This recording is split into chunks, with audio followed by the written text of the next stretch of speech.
Howdy, folks. Welcome back. Matthew chapter 12.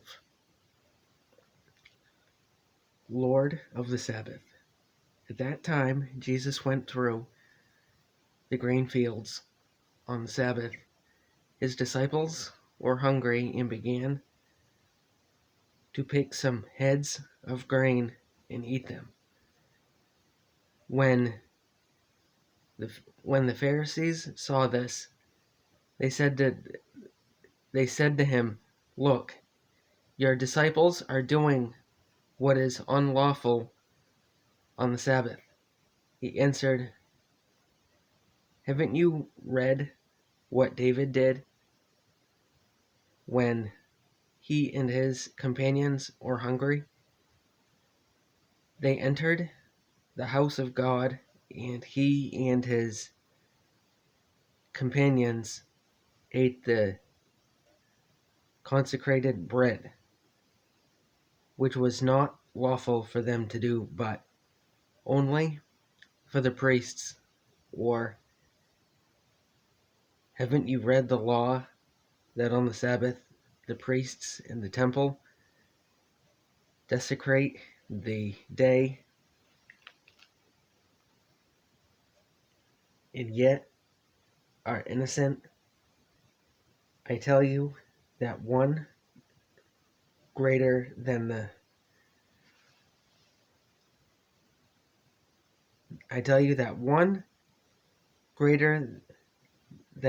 temple is there. If you had known what these words mean, I desire mercy, not sacrifice, you would not have condemned the innocent. For the Son of Man is Lord of the Sabbath. Going on from that place,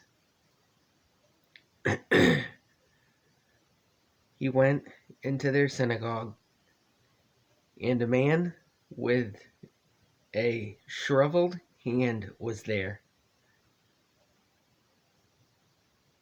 Looking for a person to accuse Jesus, they asked him, "Is it lawful to heal on the Sabbath?" He said to them, If any of you has a sheep and it falls into a pit on the Sabbath, you will not take hold of it and lift it out. How much more valuable is a man than a sheep? Therefore, it is lawful to do good on the Sabbath."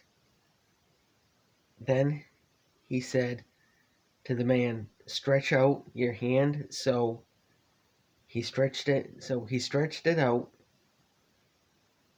and it was completely restored, just as sound as the other. But the Pharisees went out and plotted how they might kill Jesus, God's chosen servant. Aware of this, Jesus withdrew from that place. Many followed him, and he healed all their sick, warning them not to tell who he was. This was to fulfill what was spoken through the prophet Isaiah. "Here is my servant whom I have chosen, the one I love, in whom I delight.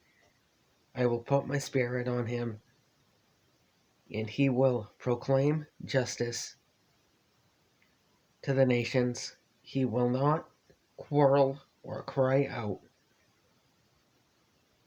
No one will hear his voice in the streets.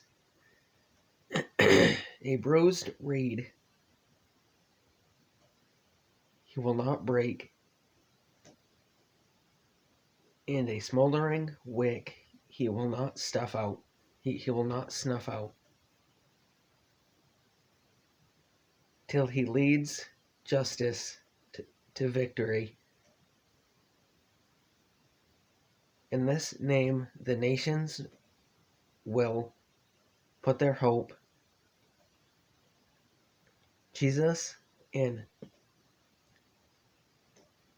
Beelzebub. Then they brought him a demon-possessed man who was behind and mute, and Jesus healed him so that he could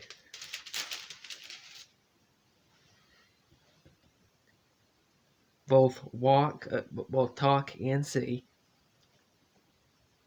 All the people were astonished and said, "Could this be the son of David?"